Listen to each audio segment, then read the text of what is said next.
Իմացանք թե քնած է, գնացինք անկողինը նայեցինք, տեսանք չկա։ Փրկարարները, ոստիկաններն ու կամավորները շներով, դրոններով ու հատուկ տեխնիկայով սանրում են Ծափաթաղի անտառները։ 3 տարեկան Տիգրանին վերջինը տեսել է նրա հնգամյա եղբայրը, նրան տարել են լոգոպեդի մոտ։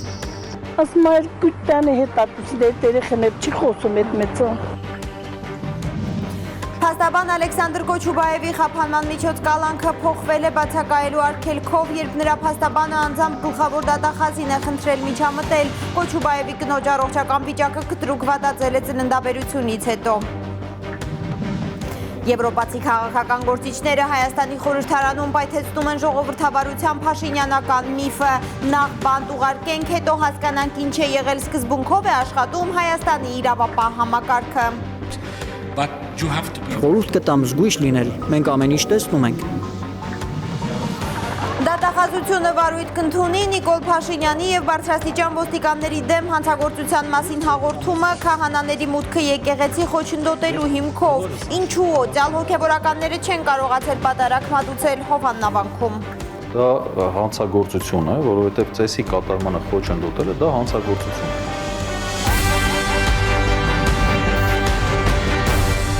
Դուք դիտում եք Հայլուրի հոկտեմբերի 28-ի ամփոփիչ թողարկումը, բարի երեկո, սիրելի հայրենակիցներ, թողարկումը սկսենք մայրիկի ծննդյան օրը անհետացած 3 տարեկան Տիգրանի որոնումների վերջին մանրամասներով։ Անհետացման պահի միակ վկան ավագ եղբայրը չի կարող որևէ բան պատմել, նա համր է։ Երկրորդ օրն է փրկարարները, ոստիկաններն ու կամավորները շներով, դրոններով, հատուկ տեխնիկայով սանրում են Ծափաթաղի անտառները։ Տիգրան Հովհաննեսովի անհետացման դեպքի առթիվ նախաձեռնվել է քրեական վարույթ։ 3-4-10 րոպեին։ Ծափաթաղում երեկվանից փնտրվող 3 տարեկան Տիգրանի հորաքրոջ տղան մանրամասներ է պատմում եղբոր անհետացման մասին։ Ցերեկը 4:10-ին նկատել են, որ չկա Տիգրանը։ Մտածել են գուցե քնած է, բայց անկողնում չեն գտել նրան։ Տեսանք չկա, իմացանք թե քնած է, գնացինք անկողինը նայեցինք, տեսանք չկա։ Եվ սկսեցինք որոնողական աշխատանք։ Փնտրում են այն վայրերում, որտեղ կարող էր լինել փոքրիկը, տան հետևի ճանապարհով այգով հասել են մինչև կամուրջը։ Սովորաբար քույր եղբայրներով այդ կողմ են գնում ազատ ժամերին։ Միշտ նույն հատվածում է լինում, այդ օրը մյուս աղբոր հետ գնացել են Բախչտակը եւ այլևս չի վերադարձել։ Փրկարար ծառայության վարժեցրած Շան վզակապից բռնած հնգամյա այս տղան վերջինն է տեսել եղբորը։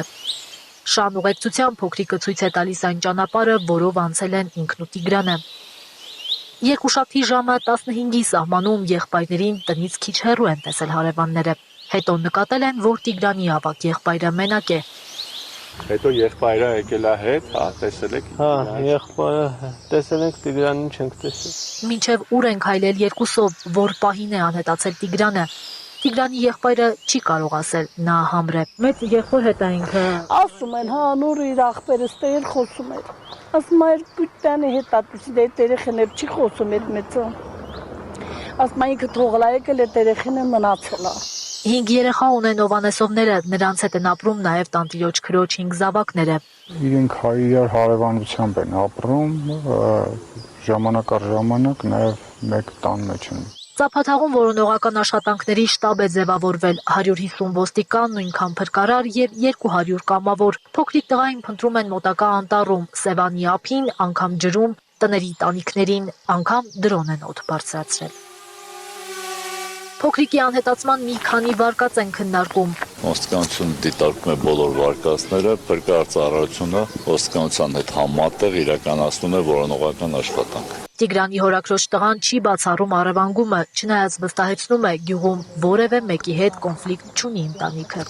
Իմ մտքով անցնում է, որ կարող է մոլորված լինել, կարող է նաև գողացած լինել։ Ձեր ընտանիքը ինչ-որ մեկի հետ խնդիր ուներ, հնարավոր է վրեժ լուծեն կամ ինչ-որ մի բան, չգիտեմ, խնդիրներ վերջին շրջանում ինչ-որ կռիվ։ Չէ, կռիվ չի եղել գյուղացիների միջև։ Գեղարքունիքի մարզպետն ասում է, հակասական տեղեկությունները խանգարում են վարկածներից որևէ մեկը հիմնավորելուն։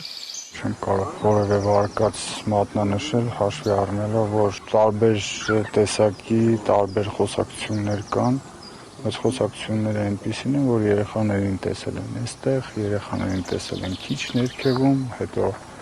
մի եղբորը տեսել են հետում վերադառնալուց, բայց հակասական են այդ խոսակցությունները, չեմ ուզում որ դրա մեջ մենք դրա վրա կենտրոնանանք, այլ ավելի լավ է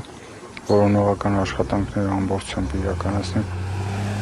Հոկտեմբերի 27-ին Տիգրանի մոր ծնունդն է եղել, Տիգրանը մանկապարտեզից եկել է տուն, հագուստը փոխել ու եղբոր հետ դուրս եկել բակ։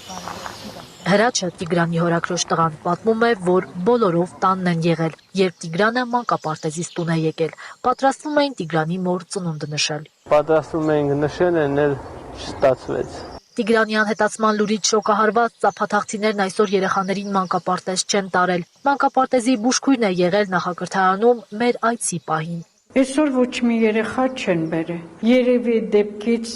դե բոլորս ենք ոնց որ շոկի մեջ ենք։ Երեխան տենց կորի։ Տիգրանի հագին մոխրագույն շապիկ եւ վարդագույն տաբատ է։ Օրհնյալ Տեր մեր Հիսուս Քրիստոս ամեն։ Հայրը մեր Հովանեսովների տուն է այցելել Վարդենիսի Սուրբ Աստվածածին եկեղեցու հոգևոր հովիվ Տեր Հարություն Քահանա Հունանյանը։ որպես երկինս եւ երկրի։ Աղոթում են, որ շուտով ողջ առողջ գտնվի երեկամյա Տիգրանը։ Եվ մի տանիրս մեզ իփորձություն։ Զարուհի Սահակյան, Հենրիկ Համազասպյան, Գեղարքունիք, Հայլուր։ Ավիտյանս ամեն։ Մի շոկային լուր էլ Վանաձորից դատարանում դատական նիստի ժամանակ դանակահարված Ամբաստանյալին վիրահատել են։ Վանաձոր բժշկական կենտրոնի փոխտնօրեն Արթուր Խաչատրյանը մեծ զրույցում ասել է, որ դանակահարվածի կյանքին վտանգ չի սպառնում։ Երեկ էր Վանաձորի դատարանում դատի ժամանակ դանակահարություն եղել։ Հայլուրի թղթակիցները պարզել են, որ դանակահարողը անցած տարի Լոռիբերդ գյուղում դաժանաբար սպանված 21-ամյա Հայկ Մաղաքյանի եղբայրն է։ Կրծքավանդակին հարված ստացած Էրիկը 4 ամբաստանյալներից մեկն է։ Ըստ մեղադրանքի անցած տարի հուլիսին Հայկ Մաղաքյանին դանակի մի քանի հարվածով սպանել են, ապա հետքերը թաքցնելու համար մարմինը այրել Ստեփանաբանի մոտակայքում։ Դատարանում դանակահարության դեպքով նախաձեռնվել է քրեական վարույթ։ Դանակահարողին փնտրում են։ Հայլուրը զրուցել է ըստ ամենայնի վենդետայի զոհ դարձած տղայի տատի հետ։ Այդ մասին պատմող մեր ռեպորտաժին սպասեք մեր հետագա թողարկումներում, իսկ այժմ լսենք Վանաձոր բժշկական կենտրոնի փոխտնօրենին։ Պացիենտի մոտ արկա էր պնևմոթորաքս, այսինքն թոքի թաղանթի վնասում, ինչի կապակցությամբ կատարվել է պլևրալ խոռոչի դրենավորում վիրատարանում, իրական միջամտություն, վիճակը ներկապային գնահատվում է միջին ծանրության։ Մյուս թեմաներին անցնենք։ Դատախազությունը վարույթ կընդունի Նիկոլ Փաշինյանի եւ բարձրաստիճան ոստիկանների դեմ հանցագործության մասին հաղորդումը քահանաների մուտքը եկեղեցի խոչընդոտելու հիմքով։ Հաղորդումը մայրաթորի փաստաբան Արա Զոհրաբյանն է ներկայացրել։ Նա նաեւ մի ձայնագրություն է հրապարակել, որում լսվում է ինչպես են ոստիկանները Կիրակի խոչընդոտել Սաղմոսավանքի հոգևոր հովիվ Տեր Փարեն քահանայի տեղաշարժը, կարծելով թե նա շտապում է Հովաննավանք։ Այնտեղ իր բառով հոգևոր նորոգում, ընդդիմախոսների պնդմամբ Փաշինյանական աղանդի առաջին հավաքն էր կազմակերպել Նիկոլ Փաշինյանը։ Մինչև 2 տարի ազատազրկում կարող է սպառնալ Նիկոլ Փաշինյանին, քանի որ նա ըստ փաստաբան Արա Զոհրաբյանի քրեական օրենսգիրքն է խախտել Կիրակի Հովաննավանքում։ Այս է վերաբերում Նիկոլ Փաշինյանին, այստեղ կա նաև ազատազրկում առավելագույնը 2 տարի ժամկետով, այլընտրանքային պատիժներ էլ կան։ Ըստ Զոհրաբյանի Փաշինյանի ղեկավարմամբ Կիրակի խոչընդոտվել է խղճի կամ դավանանքի ազատության իրավունքի իրականացումը, դա քրեական օրենսգրքի 209-րդ հոդվածն է։ Այս ամենի պատասխանատուն Հայաստանի վարչապետն է, ինքն է կազմակերպում, ինքն է հայրաքելական Սուրբ եկեղեցու օրինական գործունեությունը խոչընդոտում։ Զոհրաբյանը հանցագործության մասին հաղորդում է ներկայացրել գլխավոր դատախազություն Հայաստանի վարչապետի եւ բարձրաստիճան ոստիկանների դեմ։ Խնդրել ենք նաև քննարկման առարկա դարձնել քրեական օրենսգրքի ուրեմն ծեսի կատարմանը խոչընդոտելու այդ հոդվածը, Պաշտոնատար անձի կողմից իր ծառայությունները չկատարելու կամ պատշաճ չկատարելու, որը վերաբերում է ոստիկաններին,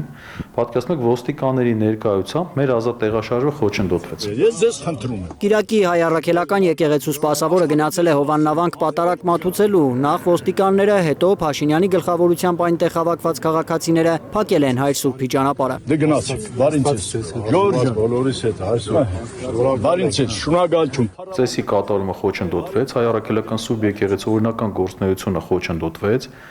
մեր ազատ տեղաշարժվելու իրավունքը խախտվեց։ Ինչ ընթացք է ստացել Զոհրաբյանի հաղորդումը, Հայլուրի այս բանավոր հարցին գլխավոր դատախազությունից չեն պատասխանել, գրավոր հարցում են խնդրել։ Առաքելական եկեղեցու կրոնական ծեսի կատարումը խոչընդոտելու հոդվածով ազատազրկման որևէ դեպք չի հիշում Արա Զորաբյանը։ Փաշինյանը կարող է լինել առաջինը։ Ես այդպիսի բան չեմ հիշում, ես նաև չեմ հիշում նման այդ բառի ուղիղ իմաստով լկտի վերաբերմունք հայ առաքելական Սուրբ եկեղեցու նկատմամբ։ Ես չեմ հիշում նման լկտի վերաբերմունք քահանաների նկատմամբ։ Իշխանությունները իրավապահների հետ միասին ամեն ինչ արել են, որ առաքելական եկեղեցու սպասավորը չկարողանա պատարակ անել Հովաննավանքում Կիրակի, որպեսզի կարգալույց եղած Ստեփան Ասատրյանը պատարակ անունով մի միջոցառում կազմակերպի, ասում է Զորաբյանը։ Ուրբաթ Արագածոտնի թեմի բոլոր քահանաներին հարցաքննության էին կանչել Կիրակնորյա պատարակի ժամին։ Հատուկ են դա արել, որպեսզի սցենար առաջին, երբ որ տեսնեն հոգևորականը գնում է Հովաննավանք, իրավական հիմք ունենային նրան բերման ենթարկելու։ Զորաբյանը իրավապահներին նաև մեղադրում է Հովաննավանքի տարածքում հասարակ քաղաքացիներին ինքնիրավչության դրդելու համար։ Դա նույնպես օրենքի խախտում է։ Այն մարդիկ, ովքեր մոտենում են մեզ, քաղաքացիական անձինք, իրենք կոնկրետ կառավարվում են հենց ոստիկանների կողմից։ Նույնիսկ երբ որ իրենք մոտենում են Հայր Սուրբին եւ արդեն փորձում են վեճ հրահրել, այդ ընթացքում ես խոսում եմ փոխոստիկանապետի հետ։ Եթե տեսանյութի հետ առաջի րոպեները նայեք, տեսնեք, որ այդ ոստիկանը ասում է դեռ ոչ։ Այսինքն երբ որ մոտենա վիճելու, ասում է դեռ հիմա ժամանակը չի հետ արի։ Վարույթ կնախաձեռնվի այս դեպքով, թե ոչ, հայտնի չէ, միայն թե Զորաբյանը դատախազությանը խնդրել է վարույթը նախաձեռնել նույնքան արագ, որքան հոգևորականների դեմ վարույթներն էին նախաձեռնվել։ Ալբերտ Սերոբյան, Նորայր Շարբաթյան, Հայլուր։ Հովաննավանքում անցած Կիրակի կարգալույց քահանայի անցկացրած պատարակին վարչապետի մասնակցությունը եկեղեցին եւս մեկ անգամ թիրախավորելու քայլ է անվանում խորհրդարանական ընդդիմությունը։ Չնայած եկեղեցու մեջ եկեղեցի ստեղծելու ճանապարհով է գնում Փաշինյանը, քպականները վստահեցնում են, որ եկեղեցու եւ իշխանության միջև հակամարտություն չկա։ Ասածին հենք տալու համար նրանք խստորեն դատապարտում են Արշակ Սրբազանի մասնակցությամբ տեսանյութերի հրապարակումը։ Խորհրդարանական ճեպազրույցներին հետևել է Լիլիթ Սարգսյանը։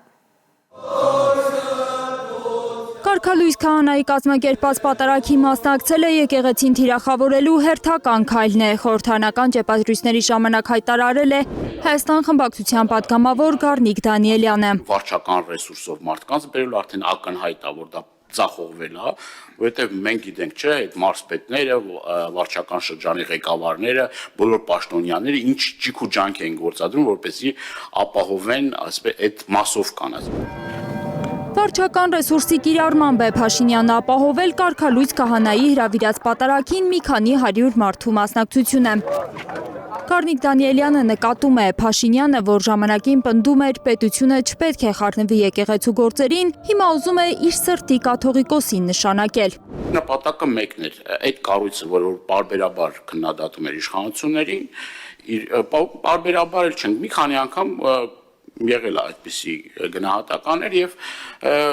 Նիկոլ Փաշինյանը հաշտ չէր այդ իրողության հետ։ Եկեղեցու խնդիրները պետք է լուծվեն եկեղեցու ներսում, ընդգծում է Գառնիկ Դանիելյանը, չհերքելով, որ եկեղեցում կան խնդիրներ։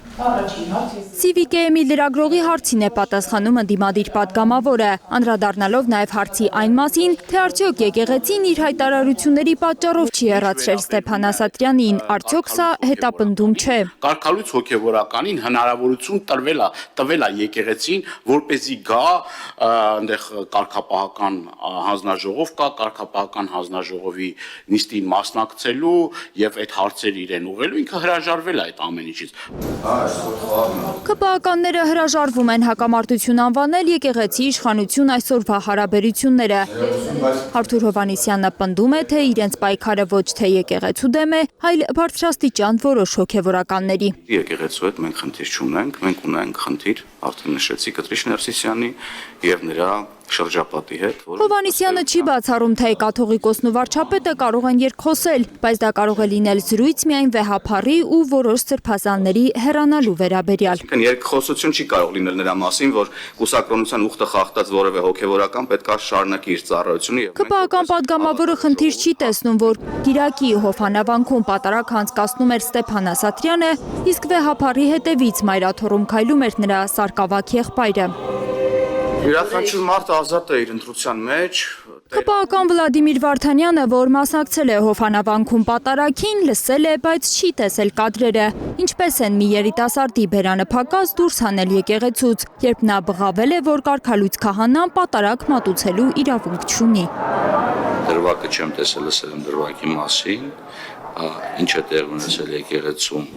եւ ինչ միջավայրում եւ ինչ գործողությունների արդյունքում դա տեղի ունեցել, կարծիքով իրավական գնահատականների արդյունք պետք է դառնա։ Արշակ Սրբազանին վերագրվող տեսանյութերի մասին տեղյակ են իշխանական պատգամավորները, դատապարտում են նրա անձնական կյանքին միջամտությունը։ Մարդու անձնական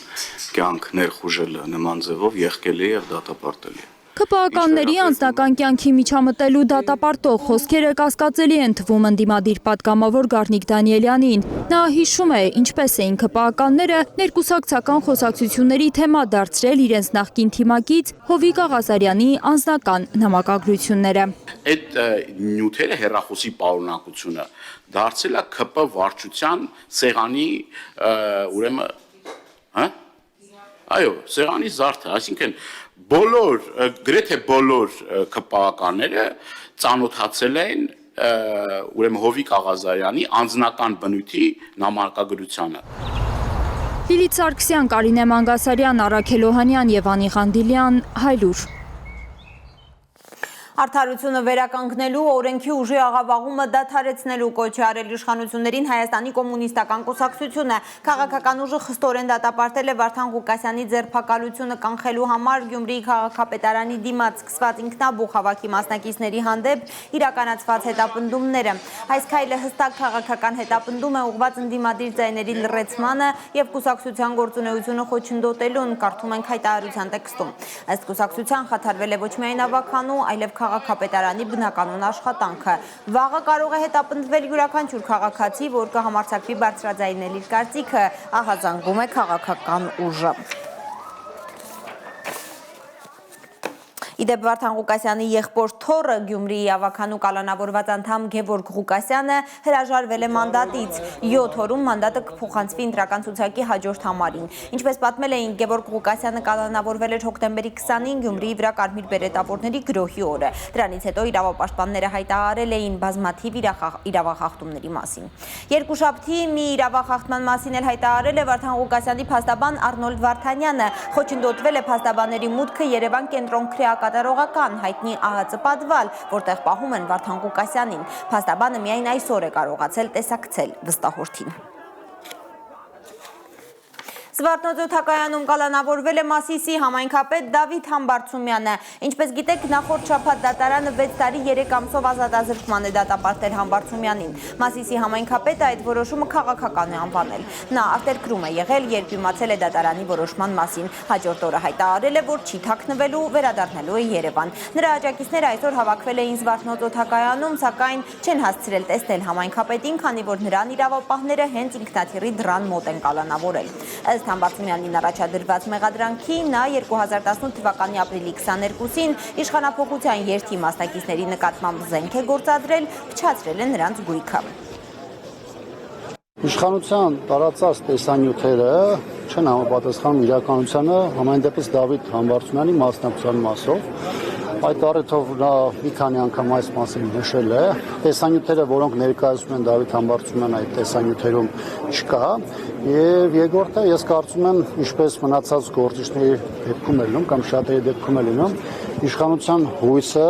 մանիպուլյացիայի ծավալների վրա է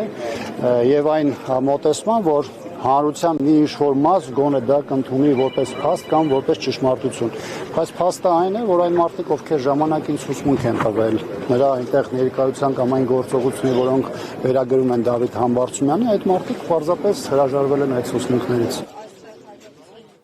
Դասախոսության ժամանակ բերած օրինակի համար ԵՊՀ ռեկտորը միջազգային հարաբերությունների ֆակուլտետի դասախոս գիտությունների թեկնածու Սահակ Մանուկյանին հեռացրել է աշխատանքից։ Մանուկյանը վստահ է, որ ուսանողներից մեկը ՔՊԱ-ական պատգամավոր Արուսյակ Մանավազյանի դուստրն է, իր դասախոսությունից հենց այն դրվագը ուղարկել ռեկտորին, երբ ինքը վիրավորական մի արտահայտություն է գրած եղել գրատախտակին ուսանողներին կոնկրետ օրինակով վիրավորանք զրպարտություն տերմինները բացատրելու համար։ Դասախոսի 15 տարվա կարիերան ընդհատել է են պատճառաբանելով, թե ակադեմիական միջավայրում ոչ հարիր բառապաշար է օգտագործել։ Պարզվում է, որ դասախոսության ժամանակ իմ բերած օրինակը վիրավորել է իշխող կուսակցության մի երեսփոխանուհու արժանապատվությունը, որից հետո ԵՊՀ ռեկտորը որոշել է ինձ ազատել աշխատանքից, Facebook-ում գրել է հեռացված դասախոսը։ Նա վստահ է, որ իշխանական պատգամավոր Մանավազյանն է լծակներ գործի դրել իրեն ազատելու համար, որովհետև հաճախ է Facebook-յան էջում տեղադրում Փաշինյանի հակաեկեղեցական արշավի մասին վկայող հրապարակումներ։ Պատգամավորը Նյուզեյեմի հետ զրույցում հերքել է մեղադրանքը, պնդել, որ չի միջամտել գործին, հորդորել ազատված դասախոսին հարաբերությունները պարզել գործատուի հետ։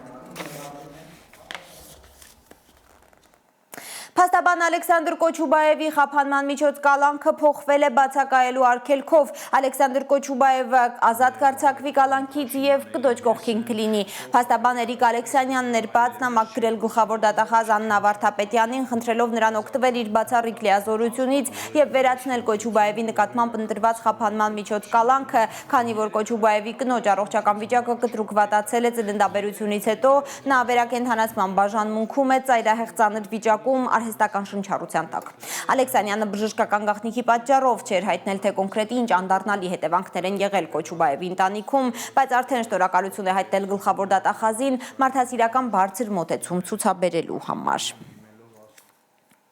Փաստաբան, գործարար, սրբազաններ, տասնյակ ուրիշներ, նախ բանտ ուղարկենք, հետո հասկանանք ինչ է եղել սկզբունքով է աշխատում Հայաստանի իրավապահ համակարգը։ Եվրոպացի քաղաքական գործիչներն են սառը ջուր լցրել Հայաստանի ժողովրդավարացման փաշինյանական պատկերացումների գրակին։ Արևելյան գործընկերության խորհրդարանական վեհաժողովի լիագումար նիստում Եվրամիություն շտապող ԿՊԱ-ականներին եվրոպացիները հորդորել են զգուշանալ։ Իրենք տեսնում են, որ Հայաստանում մասկի շոուներով ու ասֆալտին փռելով են բերման ենթարկում մարդուն արտահայտած կարծիքի համար։ Եվրոպացի քաղաքական գործիչները Հայաստանի խորհրդարանում պայթեցնում են Հայաստանն իբրև ժողովրդավարության բաստիոն հռչակած փաշինյանական միֆը։ Այսօր Երևանյան Եվրանեստի ժամանակ Եվրոպական խորհրդարանի պատգամավորն է իր ելույթում ամոթանք տվել իշխանականներին իրենց կարծիքն արտահայտող մարդկանց հետապնդելու համար։ Ժողովրդավարական երկրներում մարդիկ չպետք է հետապնդվեն սոցիալական ցանցերում գրառումների համար։ Եթե Հայաստանն իրեն համարում է Եվրամիությանն անդամակցելու տեխնացու, ապա պետք է ուշադիր լինի նման հարցերին։ Նախ բանտ ուղարկենք, հետո կհասկանանք ինչ է եղել։ Այսպես են առաջնորդվում Հայաստանում իսպանացի պատգամավորի տպավորությամբ։ Չեմ եկել ձեզ դատելու, բայց 20, 30, 40 ոստիկանով մարդկանց ձերբակալելն արդեն խնդիր է։ Եթե դա արվեր օրինակ կաշառքի համար, նորմալ կլիներ, բայց երբ այդպես են անում մարդու արտահայտած կարծիքի համար, խորհուրդ կտամ զգույշ լինել։ Մենք ամեն ինչ տեսնում ենք։ Հայաստանի իշխանականներին մեղադրող իսպանացուն միացել է նաև գերմանացի պատգամավոր Սերգեյ Լագոդինսկին։ Նա դիմելով Հայաստանի ընդդիմադիր պատգամավորներին վստահեցրել է, որ իրենք ամեն ինչից տեղյակ են։ Ընդդիմադիր պատգամավորներն էին բարձրաձայնել Հայաստանի բանտերում ավելի քան 40 քաղբանտարկյալ կա։ Մենք ապրում ենք մի պետությունում, որտեղ ավելի քան 40 քաղբանտարկյալ կա։ Ես զարմացած եմ, որ այս մասին զեկույցում չկար։ Ճիշտ է տվել նաև ոստիկանության դաժանությունների մասին։ Սա նույնիսկ միջազգային կառույցների ուշադրության կենտրոնում է եղել։ Հայաստանում դատական համակարգը ղեկավարում է կառավարությունը։ Լավ կլինի մյուս զեկույցներում ու հաշվետվություններում իրականությունը ներառենք։ Բացառիկ իրադարձություն։ ԿՊԱ-ականները համաձայն չեն եվրոպացի գործընկերների հետ։ Պնդում են Հայաստանում կարծիքի համար մարդկանց չեն դատում։ Հայաստանի Հանրապետությունում կարծիք արտահայտելու համար ոչ մեկի չեն դատել 2018 թվականից հետո։ Լրագրողները Խուդատյանին հիշեցնում են փաստաբան Ալեքսանդր Կոչուբաևի,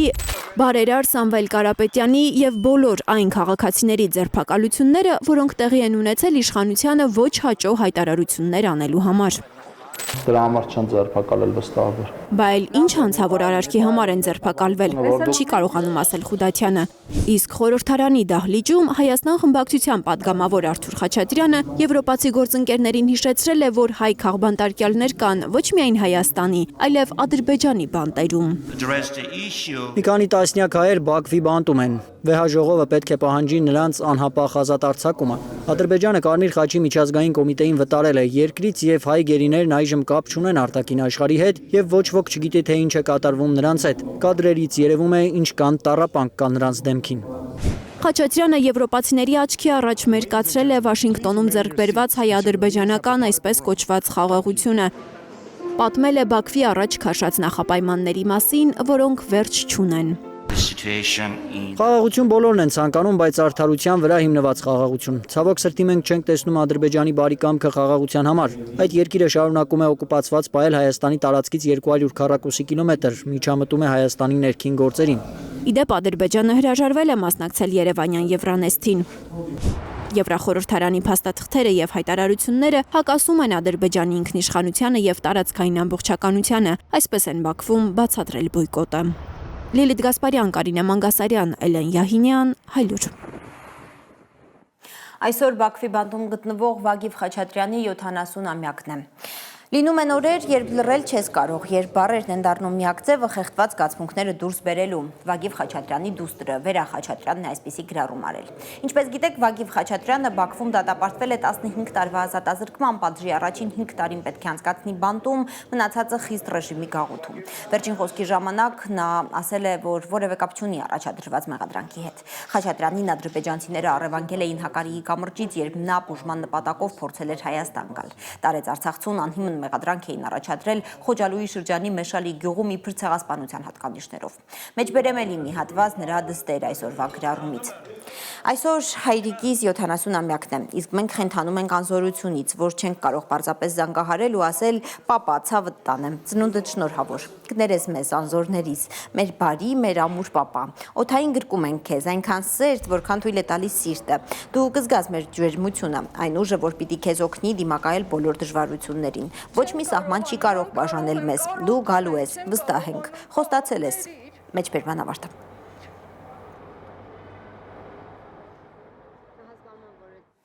Բաքվում շարունակվել է Արցախի նախկին պետնախարար Ռուբեն Վարդանյանի դեմ շինծ ու դատավարությունը։ Ադրբեջանի փաստաբանների կոլեգիան Վարդանյանի նոր պաշտպան է նշանակել Էմիլ Բաբիշովին, Վարդանյանը չի առարկել։ Դատական նիստը այսօր հետաձգվել է, որպեսզի նոր փաստաբանը նյութերին ծանոթանալու ժամանակ ունենա։ Ինչպես հիշում եք, սեպտեմբերի 16-ին Վարդանյանը հրաժարվել էր իր պաշտպան Աբրահամ Բերմանից, ավելի ուշ ընտանիքի միջոցով նա մեկնաբանել էր որոշումը։ Միջազգային իրավունքի նորմերի, ինչպես նաև հենց ադրբեջանական դատավարական օրենսգրքի օգտագույն խախտումները դատական լսումները վերածել են բացահայտ ֆարսի։ Վարդանյանը համարում է, որ պաշտպանության բոլոր դատավարական հնարավորությունները սպառված են։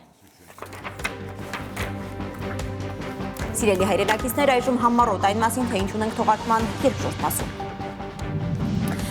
20 օրից պարզ կլինի հեծի ճակատագիրը, երբ ավարտվի հանրային ծառայությունները կարգավորող հանձնաժողովի նախաձեռնած վարչական վարույթի քննությունը, եթե ՀԾԿ հնորոշի կարճել վարույթը Ռոմանոս Պետրոսյանը պետք է հեռանա։ Իրավասու չեմ եւ իրավունք չունեմ վարույթի վերաբերյալ դիրքորոշում հայտնելու։ Կտեղափոխվենք ռուս-ուկրաինական ճակատ։ Ռուսաստանի արտաքին հետախուզության ծառայությունը տեղեկություն ունի, որ Ֆրանսիան պատրաստվում է Ուկրաինա ուղարկել 2000 զինվորից բաղկացած զորամիավորում։ Կհետևենք նաև իրավիճակին Գազայում, զանգվածային հուղարկավորություններ են այնտեղ քայքայված, անճանաչելի մարմիններ են հանձնում հողին։ Մենք լաբորատոր սարքավորումների եւ փորձագիտական աջակցության կարիք ունենք։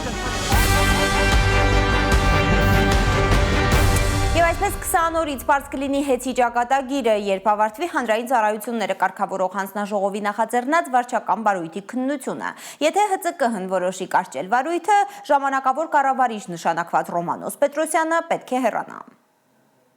Ես այնքան բան գիտեմ, երեք որ դուք էլ չեք պատկերացնում։ Շատ բան գիտի հանրային ծառայությունները կարգավորող հանձնաժողովի նախագահ Մեսրոպ Մեսրոպյանը Սամվել Կարապետյանին պատկանող հեծի վերաբերյալ հարուցված վարչական վարույթի մասին, բայց ստիպված է լռել մինչև նոյեմբերի 18-ը։ Ոչ չեմ կարող, չէ, դա այդպես չի։ Երբ 20 օրից ավարտվի վարչական վարույթը, Մեսրոպյանը վստահեցնում է, ինքն այդ ժամանակ կխոսի, հիմա շատ կաշկանդված է։ Վարույթի ընթացքի մեջ լինելու ժամանակահատվածում ես իրավասու չեմ եւ իրավունք չունեմ վարույթի վերաբերյալ դիրքորոշում հայտնելու։ Իսկ հետ ժամանակավոր կառավարիչ Ռոմանոս Պետրոսյանը կաշկանդվածություն չունի, երբ ամենօրյա գրառումներով հանրային կարծիք է ձևավորում, թե իրավական եւ ֆինանսական վակխանալի է եղել մինչ իր հեծում հայտնվելը։ Ռոմանոս Պետրոսյանը իր բոլոր գործունեությունները, իր հայ գործունեությունը բացառապես այս ամիսների ընթացքում կառուցել է որպես ժամանակավոր կառավարչի իրեն տրված լիազորությունների շրջանակում։ Ես եմ նշանակել ինձ տրված օրենքի լիազորությունների շրջանակում եմ նշանակել ինչի։ Շուրջ 20 րոպե տևած ճեպազրույցում հանձնաժողովի նախագահ նախկին ՔՊԱ-ական Մեսրոպյանը պարբերաբար լարվում էր, երբ լրագրողները հիշեցնում էին, որ ըստ փորձագետների Հեծի նկատմամբ այդ թվում վարչական վարույթի բացումը ամբողջությամբ տեղավորվում է Սամվել Կարապետյանի նկատմամբ Նիկոլ Փաշինյանի սկսած քաղաքական հետապնդման շրջանակներում։ Չէ, ջուրագրգիռ չեմ, որ Մեսրոպյանը կտրուկ ավարտում է հարցազրույցը, երբ հարցնում ենք. արդար է, որ ՔՊԱ-ական Ռոմանոս Պետրոսյանը Սամվել Կարապետյանին պատկանող հեծում 5 միլիոն 200 հազար դրամ աշխատավարձ է ստանում։ Հեծի վերահսկողական ծառայության ֆեյսբուքյան էջն էր հայտնել հեծի ժամանակավոր կառավարչի աշխատավարձի չափը։ Պետրոսյանը չէր հերքել։ Կարապետյանին պատկանող հեծի նկատմամբ վարչական վարույթի ավարտից հետո մի քանի ելք կա։ Նկատողություն ընկերությանը, տուժ տուգանք, լիցենզիայից զրկում, վարույթի կարճում։ Եթե հեծի նկատմամբ վարույթը կարճվի, ինչը նշանակում է չարաշահումներ չեն հայտնաբերել, Ռոմանոս Պետրոսյանը կգնա իրենց տուն։ Լրագրողների հետ զրույցում ասաց Մեսրոպ Մեսրոպյանը։ Կանե Մանգասարյան, Արաքել Օհանյան եւ Անի Ղանդիլյան, Հայլուր։ Մինչ կառավարությունը նպատակադրված գնում է հեծի պետականացման ճանապարհով, էներգետիկ մեկ այլ ռազմավարական ընկերությունում բարձրավոլտ էլեկտրական ցանցերում բեցում միլիարդավոր դրամների չարաշահումներ են արձանագրվել ու չկա մեղադրյալ։ Civilnet-ն է ուսումնասիրություն արել ու պարզել, որ բեցում մեկ տարում գողության դեպքերին վերաբերող 6 քրեական վարույթ է նախաձեռնվել։ Ավելի քան 2.6 միլիարդ դրամ է վնասի չափը 3 քրեական վարույթով։ Անցնենք առաջ հանրապետության 3-րդ քաղաքին, երբեմնի արդյունաբերական փառքը վերադարձնելու նպատակ ունի մեր ձևովը։ Գյումրիից հետո Վանաձորում է մարզային գրասենյակ բացել շարժումը։ Հայաստանի 3-րդ քաղաքում էլ արդեն մեր ձևով շարժումը գրասենյակ ունի։ Միանգամից երկուսը՝ Տիգրան Մեծ 28 եւ Խորենացի 8/11 հասցեներում, որպեսզի ոչ մի վանաձորցու խնդիր օդում չմնա։ Համոզված եմ, որ բոլոր մեր նախաձեռնությունները գործերը հաջողությամբ են սակվելու, որովհետև մեր գործը արդար է, ձեր ասած խոսքով հույս եւ հավատ ենք բերելու եւ պատահական չի, որ մեր ձևով շարժման կողքին այսքան մեծ հասարակության ներկայացուցիչների քանակ կա։ Շարժման համակարգող Նարեկ Կարապետյանն առիթը բաց չի թողնում, շրջում է քաղաքում ու հենց տեղում հարց ու փորձ անում, լսում վանաձորցիներին մտահոգող հարցերը։ Հիմա մեր մոտ մի հատվածում յուղը այդ ձևի կառուցվել է ու ճանապարհը լրիվ վնասվել է։ Վանաձորի հիմնական խնդիրներին Նարեկ Կարապետյանը վաղուց է ծանոթ, այս քաղաքը միշտ է եղել իր ուշադրության կենտրոնում։ Ամեն անգամ անցնելով Կիրովականով ես միշտ երազել եմ, մտածել եմ այն Հայաստանի մասին, որը մենք բաց ենք թողել, որը կարայինք ունենայինք, ինչի մասին ենք երազում։ Այն Հայաստանի, որը որ գիշեր ցերեկ աշխատելու է վերականգնի իր քաղաքները։ 7-ից 8 տարին մեկ Վանաձորի բնակչությունը կտրուկ նվազում է, նկատում է մեր ձևով շարժման համակարգողն ու պնդում, որպեսզի արտագաղթե դադարի պետք է նախ վանաձորցիների զբաղվածության հարցը լուծել։ Եթե մենք կարողանանք ստեղծել այնպիսի տնտեսական միավոր, նենց մեր տնտեսությունը զարգացնենք, որ Վանաձորում զբաղվածության հարցը փորձենք լուծել, ես վստահ եմ, որ Լորվա մարզը կդադարի լինել ամենաաղքատ մարզերից մեկը, ու մենք այն հին ժամանակների նման որպես կենտրոն կգանք այս քաղաք ու կվայելենք մեր քաղաքը։ Մեր ձևով շարժումը տեսնում է այդ հեռանկարը, օգտագործելով Վանաձորի տնտեսական ներուժը, դարձնել այն Հայաստանի արդյունաբերական եւ տուրիստական կենտրոններից մեկը։ Լիլիթ Գասպարյան, Անի Ղանդիլյան, Հայլուր։ Բյուջե 2026-ի քննարկումներին էկոնոմիկայի նախարարը հայտարարել է, որ եւս մեկ գիտական հոդված է նվիրելու հայ-թուրքական սահմանին, գնահատելու է սահմանի բացման էֆեկտը։ Էկոնոմիկայի նախարարը կրկնել է Փաշինյանի խոսույթը, հայ-ադրբեջանա-թուրքական խաղաղությունը հաստատված է, ուստի գործադիրը մտադիր է Հայաստան հրավիրել համաշխարհային բրենդների։ Պապոյանը գիտի, որ Forbes-ը 500 անվանի ընկերությունների ցանկ ունի, 1-2-ի հետ ինքը արդեն բանակցում է։ Էկոնոմիկայի նախարարը չի անդրադարձել ընդդիմության հրապարակած տխուր փաստի, նշեցին, թե Հայաստանում Փաշինյանի իշխանության օրերին մի քանի տասնյակ հազար ընկերություն է փակվել, այդ թվում բրենդային։ Օրինակ, մինչև խաղաղության process-ը մենք բազմաթիվ ընկերությունների հետ փորձեր կատարել ենք, ուրեմն շփում անգամ հաստատելու արձագանք չի եղել։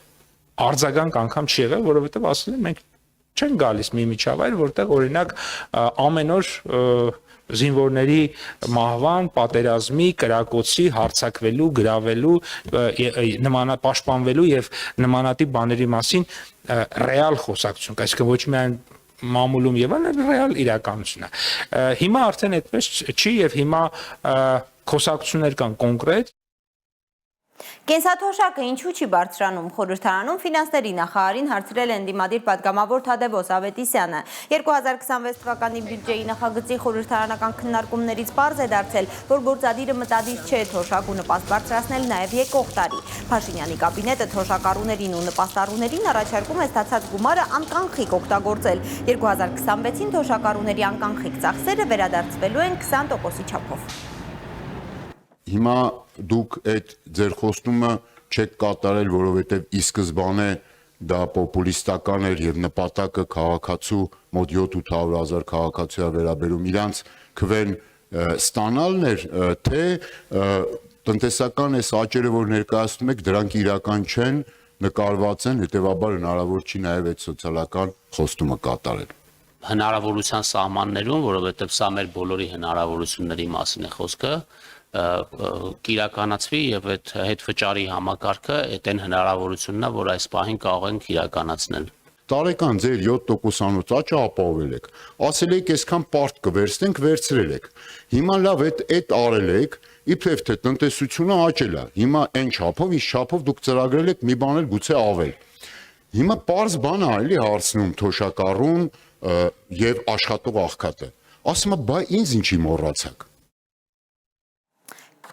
Չնայած վարչապետը հպարտանում է, թե արևային կայաններով 2 ատոմակայան է կառուցել ու կառավարության նիստին հանձնարարում է որևէ կերպ չխոչընդոտել ոլորտի զարգացմանը, գործադիրը դադարեցրել է արևային կայանների սուբսիդավորման ծրագիրը։ Տարածքային կառավարման ու ենթակառուցվածքների նախարար Դավիթ Խուդաթյանը այսօր հայտարարել է, թե մինչև 2030 թվական 1000 մեգավատ զորությամբ կայաններ ունենալու պլանը կատարված է եւ ուրեմն համընդհանուր սուբսիդիաների կարիք չկա։ Այո, դիտարկում ենք ուրեմն սուբսիդավորման ծրագրի նոր մեկնարկը, բայց բացառապես կամ կուտակիչ կայանների հետ զուգահեռ կամ բացառապես կուտակիչ կայանների համար։ Ռուսաստան մուտքի արգելքի վտանգի առաջ կանգնած բեռնատարների վարորդների դժգոհությունը նորից կարող է հեղեղել հանրապետության հրապարակը։ Կառավարությունը վստահեցրել էր, թե դրական պատասխան ունի ռուս գործընկերներից, հոկտեմբերի 24-ի ԵԱՏՄ նիստին հարցը կլուծվի։ Անցել է 4 օր, վարորդներին շարունակում են կերակրել միայն խոստումներով, իսկ արտգործնախարարը ընդդիմության գրպանն է գցում իր ու ընկերների բաժին պատասխանատվությունը։ Նամակ նամակի հետևից։ Վերջին 10 օրում արդեն երկրորդ բողոք նամակն են երկուշաբթի կառավարություն տարել բեռնատարների վարորդները, որոնք դաշնությունում մեկ տարվա ընթացքում 90 օր մնալու որոշման պատճառով հարկադիր պարապուրդի մեջ են։ Անամփեր են դարձել այս մարդիկ, որ շաբաթներով հազարավոր կիլոմետրեր են կտրում, անցակետերում հնազանդ սպասում են սահմանը հատելու իրենց հերթին։ Նախորդ շաբաթ գործադիրից ասել էին սպասեք, հոկտեմբերի 24-ի ԵԱՏՄ նիստին։ Իրենց խոսքով հույս էին տվել, որ կվերականգնվի մեկ տարվա ընթացքում Ռուսաստանում 180 օր մնալու իրենց իրավունքը։ Դեր ասում եմ սպասում ենք, ոչ մի բան չկա արձագանք։ Դա համար գնացինք։ Նորից նամակով, բողոք նամակով, ակուրատնի մեջ Փոխվարչապետ Մհեր Գրիգորյանին է ուղված բողոք նամակը։ Նա էր անցած 5 շաբթի տեսակապով մասնակցել Եվրասիական տնտեսական խորհրդի հերթական նիստին։ Ըստ կառավարության պաշտոնական հաղորդագրության քննարկել են Հայաստանի վարորդների Ռուսաստանի Դաշնությունում գտնվելու տևողության սահմանափակման հարցը։ Ռուսական կողմը աշխատում է հարցի լուծման ուղղությամբ։ Պատասխանը պետք է այսօր առավոտ արդեն մեզի տային, թե որ օր է։ Մենք պատասխան ռեալ պետք է ստանանք այդ հարցի շուրջ։ 90 օրյա հարցի շուրջ մեկ է դեպորտ եղած տղեկի, որ չենք կարող հելնենք, ոչ էլ աշխատենք։ Փոխվարչապետ Մհեր Գրիգորյանի գրասենյակից փորձեցինք պարզել, թե պատասխանել են վարորդների երեկվա նամակին, հայլուրի զանգերը անպատասխան մնացին։ Ընդդիմադիր Հայաստան խմբակցության պատգամավոր Գառնիկ Դանիելյանն էր երեկ խորհրդարանում հետաքրքրվել Հայաստանի գլխավոր դիվանագետից, թե ինչ է անում մեր արտաքին քաղաքական գերատեսչությունը այս պրոբլեմը հարթելու համար։ 90 օրը պետք է առհասարակ այդ մարդկանցից հանվի, որովհետև այդ մարդիկ 1 ամիս ավել մենակ հերթի մեջ են կանգնում, պարոն Միրզոյան։ 1 ամիս ավել մենակ հերթի մեջ են կանգնում։ Իրանք չպետք է դասվեն, էլի այն արտագնային մնացած աշխատողները, իրենք բեռնափոխադրողները եւ բոլոր միջազգային կոնվենցիաներով բեռնափոխադրողներին այդպես պետք է ժամկետ չհաշվեն, էլի։ Կառավարությունը զբաղվում է խնդրով, ասել էր Արարատ Միրզոյանը ու շարունակել, եթե ընդդիմադիր падգամավորներին դա չի գոհացնում, կարող են իրենց կապերով փորձել ճշտումներ անել ռուսական կողմի հետ։ Ըստ էության Միրզոյանը ընդդիմության գրպանն է գցում իրենց ուսի բեռը։ Ուրեմն եթե դուք կարծում եք, որ մեր գործադրված ջանքերը բավարար չեն, ես կարծում եմ, որ դուք, եթե ոչ անձամբ դուք ձեր սերտ գործակիցները կամ գործընկերները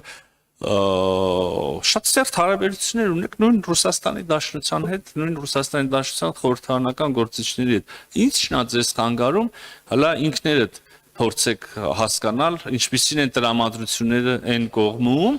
Մոսկվայի նոր որոշումը 1 տարվա ընթացքում Դաշնությունում 90 օր մնալը ըստ Միրզոյանի հակասում է ԵԱՏՄ կարգավորումներին։ Նրա խոսքով, եթե բեռնափոխադրումների խնդիրը քաղաքական է, Հայաստանը չի պատրաստվում ինքնիշխանությունը զիջել։ Մենք կարծում ենք, որ այդպես չի, բայց եթե տեսականորեն չի կարելի բացառել, որ այս հապաղումները այս կամ այն երրորդ կողմի կողմից, քննարկված երկրների կողմից ունեն որոշակի միտում, ունեն քաղաքական նշանակություն,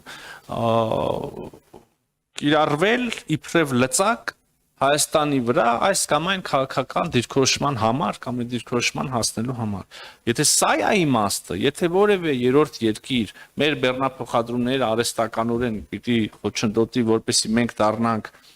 ավելի, չգիտեմ, հակված այս կամ այն կարծիքին կամ ունենանք այս կամ այն վարքագիծը, ապա այս քաղաքականությունը թերևս այդքան էլ հեռանկարային չի։ 20 օր է բեռնատարները տեղից չեն շարժվում, հարյուրավոր վարորդներ են զրկվել իրենց ապրուստի միակ միջոցից, խոստանում են բողոքի ակցիաները վերսկսել։ Էդգար Ղուշչյան, Ելեն Յահինյան, Հայլուր։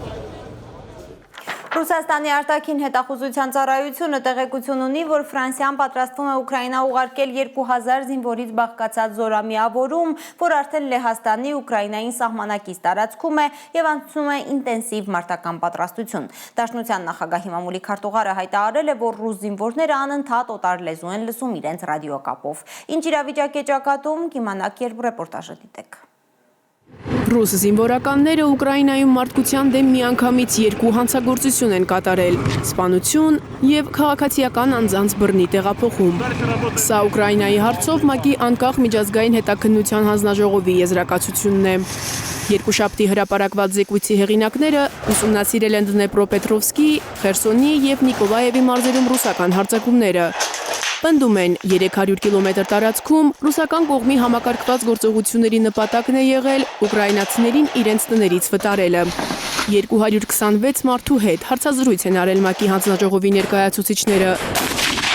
Բնակիչներ, հումանիտար աշխատողներ, տեղական իշխանության ներկայացուցիչներ պնդել են, որ ռուսական անօթաչուները հետապնդում են խաղաղ բնակիչներին, ֆիքսում ապաստարանների վայրերը, հաճախ հարվածում պատասպարվելու պահին։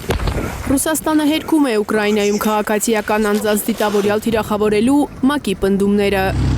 Որոշ ռուս վերլուծաբաններ կարծում են, որ 2022 թվականին ստեղծված հանձնաժողովի եզրակացությունը հրապարակելու իրական դրդապատճառը ռուս-ուկրաինական ռազմաճակատում ռուսական հաջողություններն են։ Այսօր էլ է ռուսական բանակը ռազմաճակատում հաջողությունների մասին հայտնել։ 3 բնակավայր են վերահսկողության տակ առել՝ Դնեպրոպետրովսկի Եգորովկա բնակավայրը, Զապորոժիեի Նովոմիկոլաևկա եւ Պրիվիլնե գյուղերը։ Կիևն առայժմ չի հաստատել այդ լուրերը։ Դոնեցկի Պոկրովսկ քաղաքում մարտերը շարունակվում են։ Քաղաքի մատույցներում ամիսներ շարունակված ծանր մարտերից հետո 3 մոտ 200 ռուս զինվորների հաջողվել էր ճեղքել ուկրաինական պաշտպանությունն ու մտնել ռազմավարական նշանակության քաղաք։ Ուկրաինան լրացուցիչ ուժեր է տեղակայել Պոկրովսկում։ Դիրքերը վերականգնելու համար պայքար է մղում։ Ռուսաստանի պաշտպանության նախարարության տվյալներով Դաշնության գրոհային խմբերը փորձում են հասնել քաղաքի երկաթուղային կայարանին։ Ռազմական փորձագետների պնդմամբ Պոկրովսկ քաղաքը Կիևի պաշտպանական գծերի վճռորոշ կետերից մեկն է, Դոնեցկի շրջանը լիովին վերահսկելու համար։ Ռուսական կողմը հայտնել է նաև, որ ռուսական զորքերը հարվածներ են հասցրել Սումիի եւ Կոնոպկի մոտակայքում գտնվող ուկրաինական ստորաբաժանումներին։ Մեկ այլ ռուսական ստորաբաժանում էլ հարձակվել է Պոլտովայի մարզում։ Ռուսական կողմի պնդմամբ Մեծ Բրիտանիայի կողմից մարզված ուկրաինական հատուկ նշանակության ուժերի վրա։ Մարիամ Ամիրջանյան, Արմեն Ապրեսյան, Հայլուրի համար։ Ռուսաստանի անվտանգության դաշնային ծառայությունը Ղրիմում ձերբակալել է 19-ամյա բնակչի, որը Ռուսաստանի ծրագրել էր պայթեցնել ներքին գործերի նախարարության բարձրաստիճան աշխատակցի ավտոմեքենան Ուկրաինայի հատուկ ծառայությունների առաջադրանքով։ Հարձակումից հետո տղամարդը պլանավորում էր մշտապես տեղափոխվել եվրոպական որևէ երկիր։ Թուրքիայում 6.1 մագնիտուդով երկրաշարժ է եղել, էպիկենտրոնը Սինդիրի քաղաքից 10 կիլոմետր հեռու, 4 շենք է փլուզվել, ըստ Անադոլուի 3 դատարկ շենք եւ 1 երկհարկանի խանութ։ Մի քանի քաղաքներում, այդ թվում Ստամբուլում եւ Բալիկեսիրում ցնցումները ահաբեկել են մարդկանց։ Երկրաշարժին հաջորդել է 102 հետ ցնցում, մոտ 2 տասնյակ վիրավոր կա։ Իսրայելը չի ընդունի թուրքական զինված ուժերի ներկայությունը Գազայում, այսպիսի հայտարարություն է արել Իսրայելի արտաքին գործերի նախարարը հունգարացի գործընկերոջ հետ ասուլիսի ժամանակ։ Ըստ էության մերժելով Գազայում միջազգային ուժեր տեղակայելու պայմանը, որ ամրագրված է Դոնալդ Թրամփի Գազայում հրադադարի 20 կետանոց ծրագրում։ Թել Ավիվը խելամիտ չի համարում թուրքական զինուժին Գազա մտնելու հնարավորություն տալը։ Անցյալ շաբաթ էլ վարչապետ Բենյամին Նեթանյահուն էր ակնարկել, որ կտրականապես դեմ կլինի Գազայում թուրքական ներկայությանը։ Երկրները, որոնք ցանկանում են կամ պատրաստ են զինված ուժեր ուղարկել, պետք է առնվազն արդար լինեն Իսրայելի նկատմամբ։ Նրանք չպետք է թշնամաբար վերաբերվեն Իսրայելին, բայց ցավոք վերջին 2 տարիներին կամ նույնիսկ դրանից առաջ Թուրքիան Էրդողանի գլխավորությամբ թշնամական մոտեցում ցուցաբերեց Իսրայելի նկատմամբ, որը ներառում էր ոչ միայն թշնամական հայտարարություններ, այլ դիվանագիտական եւ տնտեսական միջոցառումներ Իսրայելի դեմ։ Այսպիսով մեզ համար ողջամիտ չէ թույլ տալ նրանց զինված ուժերին մտնել Գազայի հատված։ Զանգվածային հուղարկավորություններ են անում հիմա Գազայում, քայքայված անճանաչելի մարմիններ են հանձնում հողին, հաճախ հարազատներից ոչ մեկը չի գտնվում հուղարկավորությանը մասնակցելու համար, շատերը զոհվել են ընտանիքներով։ Եգիպտական ծանր տեխնիկա է աշխատում Գազա քաղաքի փլատակներում։ Համասի ու Կարմիր խաչի ներկայացուցիչները փնտրում են իսրայելցի պատանդների մարմինները։ Զինադադարի ուժի մեջ մտնելուց հետո Համասը Իսրայելին 28 զոհերից 15-ի մարմիններն է հանձնել։ Իսրայելը պաղեստինյան իշխանություններին 195 մարմին է վերադարձրել։ Նրանցից մի քանիսն արդեն նույնականացվել են, սակայն մեծ մասին ստիպված ենք եղել թաղել, առաջին փուլում 54, երկրորդ փուլում 41 չնույնականացված մարմին։ Դեր Էլ-Բահայում հերթական զանգվածային հուղարկավորությունն է։ Հիմնականում քայքայված ու անճանաչելի մարմիններ են հողին հանձնում քաղաքի եղբայրական գերեզմանոցում։ Պատշաճ նույնականացման համար մեծ ռեսուրսներ եւ սարքավորումներ են անհրաժեշտ։ Հակառակ դեպքում շատ զոհեր կմնան անհայտ։ Մենք լաբորատոր սարքավորումների եւ փորձագիտական աջակցության կարիք ունենք։ Գազայի Նասերի հիվանդանոցում գտնվող 200 մարմիններից միայն 36-ն է նույնականացվել։ Մի կողմից սարքավորումների եւ մասնագիտական ռեսուրսների բացակայությունն է գործընթացը արգելակում, մյուս կողմից հարազատները ոչ միշտ են գտնվում։ Շատերը մահացել են ընտանիքներով։ Վերջին 10 օրվա ընթացքում պատերազմից ու սովից փրկվածներից շատերն են զոհվել փլատակներում սուրացող պատահական գնդակներից։ Չնայած Թել Ավիվը հայտարարել է Գազայի հետ սահմանին արտակարգ դրություն է վերացնելու մասին, արտակարգ պատահարները Գազայում վաղուց սովորական են դարձել։ Ծովինար Բարխուդարյան, Անի Խանդիլյան, Հայլուր։ Եվ վերջում վերադառնանք Հայաստան ու Եռաբլուր։ Այսօր 29 տարեկան կդառնար 44-օրյա պատերազմում զոհված Արայիկ Բաղդասարյանը, Լաննա Համբարձումյանը կպատնի։ Խնկի հետ է խաղում իր քեռու շիրմաքարի մոտ նստած այս փոքրիկ աղջիկը։ 44-օրյա պատերազմում զոհված Արայիկ Բաղդասարյանը դարձավ 29 տարեկան։ Այսօրվա պես հիշում է տիկին Գոհարը, որ Արայիկն իրեն ասաց՝ «Մամ, ինձ թվում է երազանքներս չեն կատարվելու»։ Մայրն է որդուն ասել, որ Արցախում պատերազմ է սկսվել, նույնիսկ չի հասցրել վերջին անգամ գրկել տղային։ Արայիկն Արցախի ճանապարհից է զանգել տուն ու մորն ասել, որ ռազմաճակատ է գնում ընկերների հետ։ Արայիկի պակասը մինչև Արցախի լիակատար անկումը այդքան չէր զգացվում, բայց իրեն մասնիկային դեպքում Արցախում մնաց։ Ընկերները փորձել են Երևան ուղարկել Արայիկին։ Իրենց խոսքով նա ավելի շատ թիկունքում էր պետք։ Խոստումնալի ծրագրավորող էր։ Ընկերներից Դավիթը նույնիսկ մի ընկերության հետ էր պայմանավորվել, որ Արայիկին աշխատանքի ընդունեն։ Ընկերությունը համաձայնվել էր, Արայիկը ոչ։ Մտածում էր, որ ինքը այդ պահին այդ տեղում կոնկրետ բան կարա փոխի։ Հենց sense ասում էր իմ բեկան տան ու վերջ։ Ես գիտեմ ինչ պիտի անեմ։ Խոսքը պաշտպանության մասին չէր գնում։ Խոսքը գնում էր, որ հնարավոր դեպքում ավելի մեր եղած այն հողերից, որ անկախ նրանից ով կա համարի դրանք մերն են կամ մերը չեն, խոսքը ազատագրելու մասին էր գնում ու դրանք տենց զուտ ռոմանտիկ երազանքներ չէին։ Մարդը դրանով էր ապրում։ Դավիթի ականջներում դեռ հնչում են Արայիկի բառերը, նույնիսկ հայացքն է հիշում։ Հիշում է պատերազմի ամենաթեժ կետերից մեկում ջրականում Արայիկը ժպիտով էր գոտեպնդում տղաներին։ Ժպիտով, ոգևորությամբ, ասենք այդ նույն ավտոբուսի մեջ Ստեփանակերտի հրապարակի կողքներ։ Այն մարդկանցից էր, որ կողքիններին անընդհատ ոգևորում էր, շատ sense տպավորվել այդ իր ժպիտը։ Լուսամուտի մոտ էր, լուսամուտը բացել է տեղել կանգնեցինք, երիզելուցեցինք, հենց լուսամուտի միջով։ Ու շատ sense բանձևի, ժպիտով էլ գնաց։ 2020 թվականի հոկտեմբերի 2-ին Արայիկ Բաղդասարյանն իր մորը նամակ է գրել, որ ամեն ինչ լավ է։ Հոկտեմբերի 3-ին լռել է Արայիկի սիրելի պեկան։ Լանա Համբարձումյան, Միլենա Պողոսյան, Գագիկ Տեր-Ղազարյան, Հայլուրի համար։ Դուք դիտում եք Հայլուրի հոկտեմբերի 28-ի ամփոփիչ թողարկումը, շնորհակալություն ուշադրության համար, կհանդիպենք։